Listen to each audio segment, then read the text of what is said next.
तुझसे जो मिलके मजा है, कहाँ वो गणित के सवालों में है। मार ठोकर पहाड़ों को, बना के रास्ता निकल जा, तू सोने सा चमक उठेगा, मेहनत की आग में थोड़ा सा जल जा। नमस्कार साथियों, मैं सुमित शिवरान आपको इस YouTube चैनल पे एसएससी किरण चैप्टर वाइज 8900 प्लस के ऑलमोस्ट सारे क्वेश्चन सॉल्व करवाने वाला हूं। अगर आप एसएससी के किसी भी एग्जाम की तैयारी कर रहे हैं तो आपके लिए बहुत इंपॉर्टेंट है कि एसएससी ने आज तक पास्ट पेपर्स में जितने भी क्वेश्चंस पूछे हैं आप उन सबको कई बार सॉल्व करें। तो चलिए आज हम शुरुआत करते हैं किरण के चैप्टर नंबर 7 परसेंटेज की। परसेंटेज पूरी अर्थमेटिक की जान है, पूरी अर्थमेटिक की आत्मा कह सकते हैं इसे। अगर आपका परसेंटेज स्ट्रॉन्ग है तो आप अपनी पूरी अर्थमेटिक स्ट्रॉन्ग कर सकते हैं। अगर आपका परसेंटेज चैप्टर वीक रह गया तो आप पूरी अर्थमेटिक में स्ट्रगल करेंगे। तो इस क्लास में मैं आपको कुछ बेसिक बातें बताने वाला हूं परसेंटेज की, जो आपके आने वाले अर्थमेटिक के चैप्टर्स में बहुत शानदार तरीके से काम आने वाली है। तो चलिए शुरुआत करते हैं।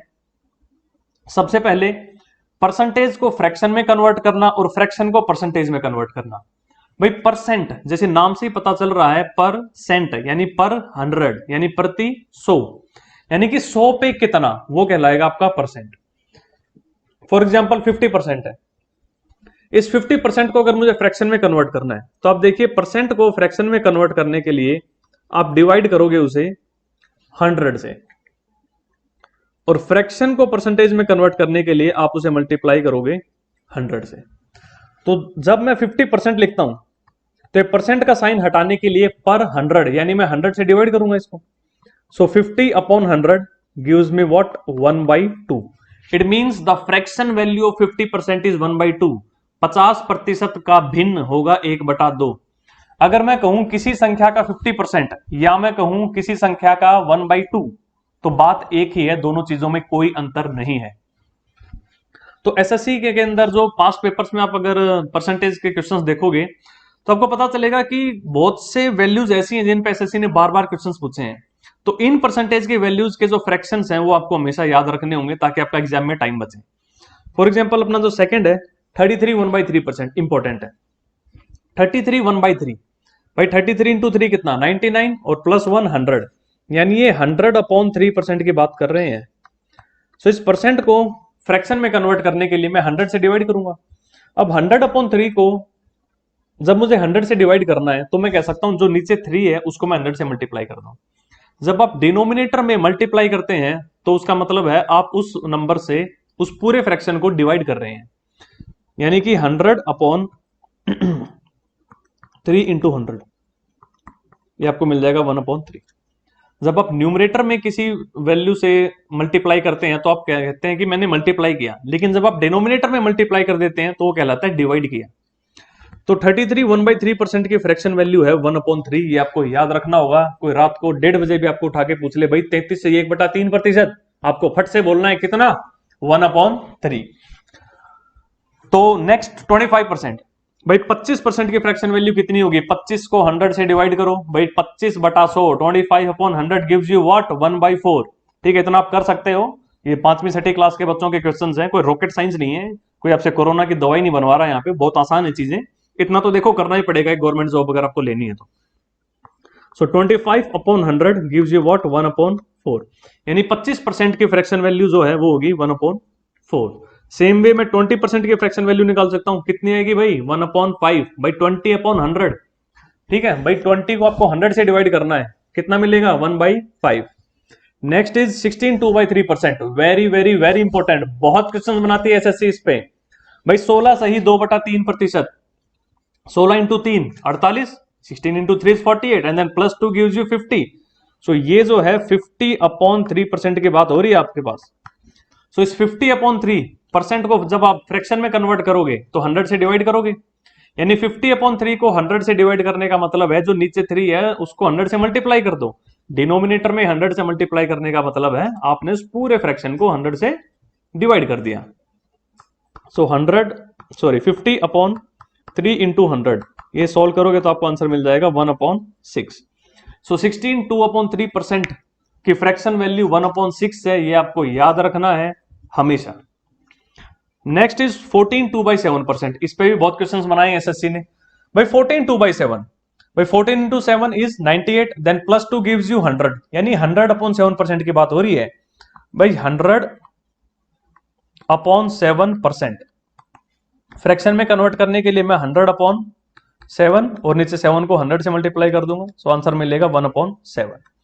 सो 14 2/7% की वैल्यू, फ्रैक्शन वैल्यू 1/7 है, ये आपको हमेशा याद रखना है। कोई भी बच्चा आपसे फट से आके बोले 14 2/7%, तुरंत क्या जवाब आना चाहिए? 1/7। नेक्स्ट इज 12 1/2%, यानी 12.5%, इसकी फ्रैक्शन वैल्यू आपको मिलेगी 1/8। ठीक है, तो भाई फ्रैक्शन में कन्वर्ट करने के लिए आपको 100 से डिवाइड करना है, इतना तो आप कर ही सकते हो, कोई बहुत ज्यादा रॉकेट साइंस वाली बात नहीं है इसके अंदर, आसान है चीजें। अब गवर्नमेंट जॉब चाहिए तो इतना तो देखो सीखना ही पड़ेगा, जो आपने 6ठी 7वीं क्लास में जो चीजें की थी, डिवाइड करना, मल्टीप्लाई करना। ठीक है, तो ये कोई बड़ी बात नहीं है, आसान है, आप लोगों के लिए आना चाहिए इतना तो। अब देखो इसी के अंदर जो आपने ये 33 1/3% देखा, एक इसका भाई है 66 2/3%। भाई 33 1/3 को जब मैं मल्टीप्लाई करूंगा 2 से, तो 33 1/3 को 2 से मल्टीप्लाई करने पे मुझे आंसर मिलेगा 66 2/3%, यानी इसका दुगना है वो। तो मैं कहूंगा 66 2/3% की जो फ्रैक्शन वैल्यू है वो क्या होगी? जो 33 1/3% की थी उससे दुगनी, यानी 1/3 की दुगनी। कितनी भाई? 2/3। ये भी इंपॉर्टेंट है, मैंने स्लाइड में नहीं लिखा है लेकिन आपको बता दिया है, अपनी कॉपी में नोट डाउन कर लो। आसान है चीजें। अगर आप ये पहली बार देख रहे हैं तो आपको बता दूं, आपसे पहले 6,42,724 बच्चों को ये बात पता है। अगर आपको एग्जाम क्लियर करना है तो ये चीजें आपको टिप्स पे होनी चाहिए, इनके बिना एसएससी का एग्जाम आप क्लियर नहीं कर सकते। परसेंटेज को फ्रैक्शन में कन्वर्ट करना, फ्रैक्शन को परसेंटेज में कन्वर्ट करना, ये आपको चुटकियों में आना चाहिए। सो देखिए नेक्स्ट, ये जो 14 2/7% है, ऐसे अगर मैं इसे भी अगर 2 से मल्टीप्लाई कर दूं तो मुझे क्या आंसर मिलेगा? 28 4/7%। सो 28 4/7% जो है ये 14 2/7% का दुगना है, तो इसकी फ्रैक्शन वैल्यू भी 1/7 की दुगनी हो जाएगी। कितनी? 2/7। सो कहने का मतलब ये है कि जो मैंने यहाँ पे स्क्रीन पे जो परसेंटेजेस लिखे हुए थे, या तो क्वेश्चंस इन पे बन सकता है या इनके किसी न किसी मल्टीपल पे भी बन सकता है। हो सकता है इसका 2 गुना, 3 गुना, 4 गुना पे सवाल बन जाए। फॉर एग्जाम्पल 14 2/7% को अगर मैं 4 से गुना कर दूं, 14 2/7 को अगर मैं 4 से गुना करूं तो मुझे आंसर मिलेगा 57 1/7%। 57 1/7% जो है वो 14 2/7% का 4 गुना है। तो मैं कहूंगा 57 1/7% की फ्रैक्शन वैल्यू क्या हो जाएगी? 1/7 की 4 गुना। तो मैं कह सकता हूं 4/7। चलिए नेक्स्ट, नेक्स्ट आपके पास आता है 11 1/9%। ठीक है, इसको देखो याद करना काफी आसान है, यहाँ पे 1/9 है और इसके आंसर में भी क्या है? 1/9। 11 1/9% की फ्रैक्शन वैल्यू 1/9 है, और इसका दुगने पे सवाल बन सकता है, आपके सामने आ सकता है 22 2/9%। इसकी वैल्यू फिर कितनी हो जाएगी भाई? 2/9 हो जाएगी। इसके 4 गुने पे बन सकता है, सॉरी भाई 44 4/9%। तो इसकी फ्रैक्शन वैल्यू आप कितने कह दोगे भाई? 4/9 कह दोगे। ठीक है, तो भाई जितने से मल्टीप्लाई हो फ्रैक्शन वैल्यू भी उतने से मल्टीप्लाई हो जाएगी। तो ये जो मैंने लिखवाई आपको, ये तो रूट वैल्यूज हैं। अब इससे मल्टीप्लाई होकर भी कुछ ना कुछ वैल्यू पे क्वेश्चन बन सकता है। तो जैसे 10% है, कितना? 1/10। तो इसको मैं 3 से मल्टीप्लाई कर दूं तो 30% कितना हो जाएगा? 3/10। यानी कि अगर इन वैल्यूज पे अगर कोई क्वेश्चन बनता है तो उसकी फ्रैक्शन वैल्यू आपको याद होनी चाहिए। इनके मल्टीपल पे बनता है तो आप उसकी फ्रैक्शन वैल्यू को मल्टीप्लाई करके लिख सकते हो। और इनके अलावा कुछ भी आ जाए, जैसे मान लो 90% पे बना, तो भैया रामबाण तो है ही अपने पास। भाई परसेंट को फ्रैक्शन में कन्वर्ट करने के लिए क्या 100 से डिवाइड करोगे? तो 90 को 100 से जब मैं डिवाइड कर रहा हूं तो मुझे आंसर मिलेगा 9/10। ठीक है, तो अगर इन वैल्यूज के अलावा किसी भी वैल्यू पे परसेंटेज का क्वेश्चन बनता है तो आप परसेंट को फ्रैक्शन में कन्वर्ट करने के लिए 100 से डिवाइड करके देख सकते हो। चलिए नेक्स्ट, 9 1/11%। इसकी फ्रैक्शन वैल्यू कितनी? 1/11। देखो यहां से याद कर सकते हो, ये भी 1/11 और इसका आंसर भी 1/11। इसके दुगने पे सवाल बन सकता है, वो आपसे कह सकता है 18 2/11%। तो इसकी फ्रैक्शन वैल्यू आप कितने कह दोगे? 2/11। दुगने पे, तिगने पे, 4 गुना पे, 5 गुना पे बहुत से सवाल बन सकते हैं। जैसे पिछली स्क्रीन पे आ जाओ, ये जो 12.5% मैंने लिखा था 1/8, 12.5 की जगह वो आपसे पूछ सकता है 37.5%। 12.5 का 3 गुना होता है 37.5, तो 1/8, 1/8 का 3 टाइम्स कितना हो जाएगा? 3/8। इसकी फ्रैक्शन वैल्यू हो जाएगी 3/8। आपसे 62.5% पे पूछ सकता है, भाई 12.5 का 5 गुना होता है 62.5, तो भाई 12.5 की फ्रैक्शन वैल्यू जब 1/8 है तो 62.5 की 62.5 की कितनी हो जाएगी? 5/8। इसको भी लिख लो कॉपी में। 87.5% पे पूछ सकता है, भाई 12.5 को जब आप 7 से मल्टीप्लाई करोगे तो 87.5 बनेगा, तो 87.5% की फ्रैक्शन वैल्यू कितनी? 7/8। ये भी लिख लो कॉपी में। नेक्स्ट आ जाओ, 8 1/3%, इसकी फ्रैक्शन वैल्यू कितनी? 1/12। देन 7 9/13%, इसकी फ्रैक्शन वैल्यू इज 1/13। 7 1/7%, इसकी फ्रैक्शन वैल्यू 1/14। ठीक है, फ्रैक्शन वैल्यू कैसे निकालनी है वो आपको एक बार बता दिया कि परसेंटेज को 100 से डिवाइड करो, आपको फ्रैक्शन वैल्यू मिल जाएगी। और फ्रैक्शन से वापस परसेंटेज पे आना है तो आप 100 से मल्टीप्लाई कर सकते हो। फॉर एग्जाम्पल, जैसे मुझे ये 1/5 फ्रैक्शन वैल्यू है, मुझे देखना है परसेंट कितना होता है। सो 1/5 को मैं मल्टीप्लाई करूंगा 100 से, मुझे आंसर मिलेगा 20। किसमें? लेकिन परसेंट में। ठीक है, सो 6 2/3% is what? 1/15। Then next is 6 1/4% and its fraction value is 1/16. 5% का भिन्न 1/20, 4 1/6% is 1/24 and then 4% is 1/25। ठीक है, तो ये वो परसेंटेजेस हैं जिन पे बार बार एसएससी ने क्वेश्चंस पूछे हैं या इनके मल्टीपल्स पे क्वेश्चंस पूछे हैं। तो जब हम क्वेश्चन सॉल्व करेंगे तो ये चीजें आपको और अच्छे से याद हो जाएंगी। तो ट्राई करो आप एक बार क्वेश्चंस पे जाने से पहले इन चीजों को काफी अच्छे से एक बार मेमोराइज कर लो। तो चलो एक बार थोड़ा रिवीजन कर लेते हैं भाई। 20% कितना? 1/5। 40% कितना? आप कहोगे 2/5, क्योंकि 20 का दुगुना 40, तो 1/5 का दुगुना 2/5। भाई मैं कहता हूं 33 1/3% कितना? 1/3। 66 2/3% कितना? आप कहोगे 2/3। भाई 50% कितना? 1/2। 25% कितना? 1/4। भाई 50 का आधा 25, तो 1/2 का आधा 1/4। तो ये तो बात हो गई कि परसेंट को फ्रैक्शन में कन्वर्ट करना और फ्रैक्शन को परसेंट में कन्वर्ट करना। लेकिन कन्वर्ट करने के बाद क्या, इनका इस्तेमाल कैसे करेंगे हम क्वेश्चंस में? चलो उस पर थोड़ी बात करते हैं। देखिए, अगर कोई क्वेश्चन बनता है कि कोई नंबर 50% इंक्रीज हो गया, किसी की सैलरी 50% इंक्रीज हो गई, किसी की टिकट के किराए में 50% का इजाफा हो गया, तो कुछ भी अगर 50% का इंक्रीमेंट है, तो जब भी कोई चीज बढ़ रही है या घट रही है तो हम एक बेस वैल्यू मान के उस क्वेश्चन को सॉल्व करते हैं। तो जो बेस वैल्यू, जो आप ओरिजिनल वैल्यू जो आप मानोगे, वो उस फ्रैक्शन का ऑलवेज डिनोमिनेटर मान के सॉल्व करो, चीजें आसान हो जाएंगी। जैसे 50% का फ्रैक्शन है 1/2, तो मैं मान लूंगा जो मेरा ओरिजिनल नंबर है वो 2 है, क्योंकि 2 इस 1/2 का डिनोमिनेटर है, इसका हर है। तो जो डिनोमिनेटर होगा वो ऑलवेज ओरिजिनल को रिप्रेजेंट करेगा, और जो न्यूमरेटर होगा वो ऑलवेज चेंज को रिप्रेजेंट करेगा। फॉर एग्जाम्पल, मैं 50% इंक्रीज की बात कर रहा हूं, 50% बढ़ रही है कोई चीज, तो मैं मान लूंगा कि पहले वो जो नंबर है वो 2 था, क्योंकि 2 यहां पे डिनोमिनेटर में है। तो बढ़ रही है, तो कितनी बढ़ रही है? जो उसका न्यूमरेटर है, न्यूमरेटर कितना है भाई? 1। तो मैं कहूंगा 1 इंक्रीज हो गई, यानी 2 से इंक्रीज होकर कितनी बन गई? 3। तो जब भी आपके पास कोई ऐसा नंबर आपको दिखे, कोई चीज 2 से 3 हो रही है, तो आप सीधा सीधा कहोगे वो 50% इंक्रीज हो रहा है, या फिर 50% इंक्रीज का मतलब है 2 से 3 हो जाना। इसी प्रकार same way I can say 50% decrease, तो ओरिजिनल में मान लूंगा 2 को, तो डिक्रीज कितना हुआ? 1, क्योंकि 1 क्या है? इसका न्यूमरेटर है। सो 2 में से 1 गया, कितना बचा? 1। यानी 2 से 1 हो जाना कहलाता है 50% डिक्रीज हो जाना, और 2 से 3 हो जाना कहलाता है 50% इंक्रीज हो जाना। इसी चीज को आप एक और तरीके से कह सकते हो भाई, 50% इंक्रीज हो जाना मतलब 3/2 से मल्टीप्लाई हो जाना, और 50% डिक्रीज हो जाना का मतलब है 1/2 से मल्टीप्लाई हो जाना। चलिए नेक्स्ट, जैसे 33 1/3% है, तो जब मैं कहूं 33 1/3% कोई चीज इंक्रीज हो रही है, तो जब ये इंक्रीज हो रही है तो मैं मान लूंगा भाई पहले वो चीज कितनी थी? 3 थी, और इंक्रीज कितनी हो गई? ये 1 हो गई, तो मैं कहूंगा 3 से बढ़ के कितनी हो गई? 4। और जब मैं कहूं 33 1/3% डिक्रीज हो रही है, तो मैं कहूंगा 3 से घट गई कितनी? 1, तो बची कितनी? 2। यानी 3 से बढ़ के 4 हो जाना कहलाएगा 33 1/3% बढ़ जाना, और 3 से घट के 2 हो जाना कहलाएगा 33 1/3% घट जाना। तो जब परसेंटेज को आप फ्रैक्शन में कन्वर्ट कर लोगे, फिर आपको ये देखना है वो इंक्रीज करवा रहा है कि डिक्रीज करवा रहा है।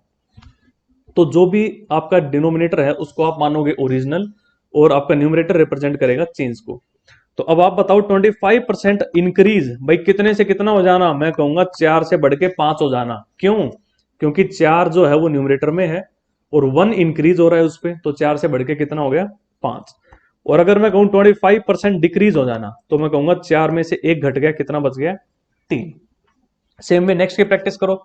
20% इंक्रीज हो जाना, भाई पहले कितने मानोगे, 20 का फ्रैक्शन देखो कितना 1/5, तो आप मानोगे भाई पहले 5 थी, इंक्रीज कितनी हो गई 1, तो यानी कि 5 से बढ़ के कितनी हो गई 6 हो गई। अगर कोई चीज 20% बढ़ रही है और 20% घट रही हो कोई चीज, तो मैं कहूंगा 5 से घट के 4 हो गई।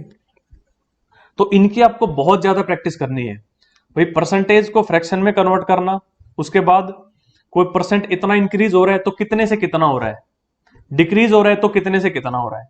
और ये भी हो सकता है जब आप क्वेश्चन को सोल्व करोगे तो लास्ट में जो आपका आंसर बचता है वो आपको ये बचेगा कि भाई 5 से 6 हो गई चीज, और आपसे परसेंट में पूछा है, तो 5 से 6 हो जाना कहलाता है 20% इंक्रीज हो जाना। चलिए नेक्स्ट देखते हैं। फॉर एग्जाम्पल 11 1/9%, इसकी फ्रैक्शन वैल्यू कितनी है 1/9।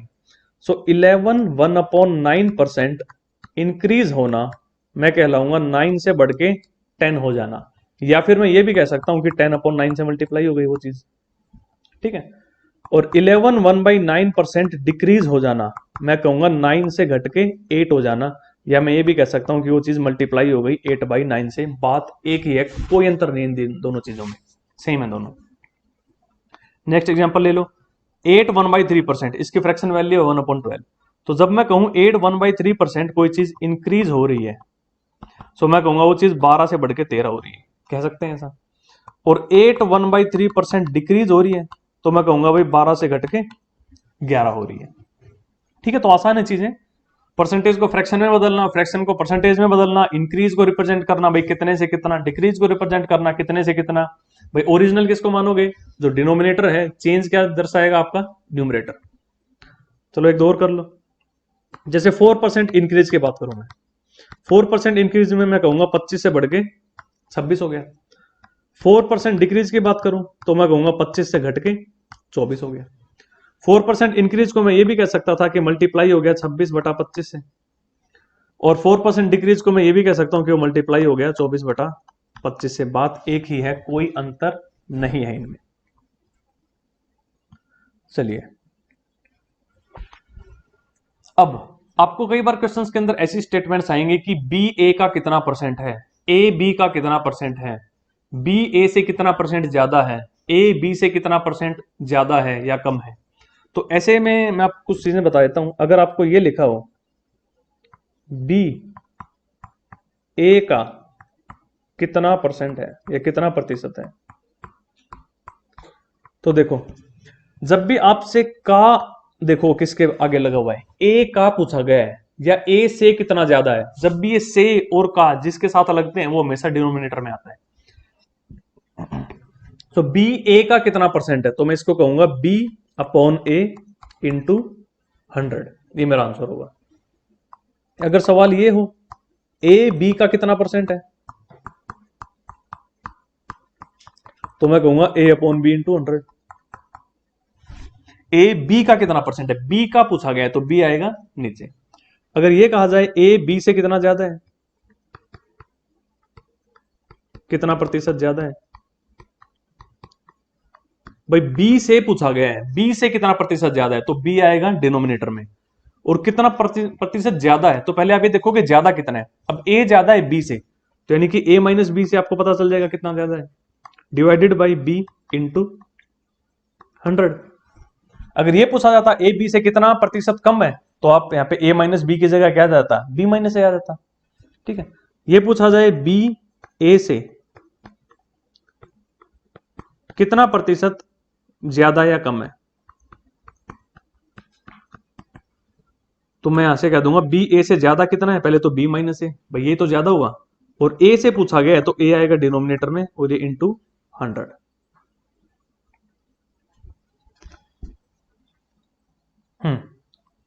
ठीक है, आई होप चीजें आसान है आपके लिए। आज की क्लास में हमने जो देखा, परसेंट को फ्रैक्शन में कन्वर्ट करना, फ्रैक्शन को परसेंटेज में कन्वर्ट करना, और फिर रिप्रेजेंट करना कि भाई 50% इंक्रीज मतलब 2 से 3, 5% इंक्रीज मतलब 20 से 21, भाई 4% डिक्रीज मतलब 25 से 24 होना। तो परसेंटेज के फ्रैक्शंस के तो रट्टे मार लो, इसके बिना एग्जाम क्लियर नहीं हो सकता, मैं लिख के दे सकता हूं ये बात।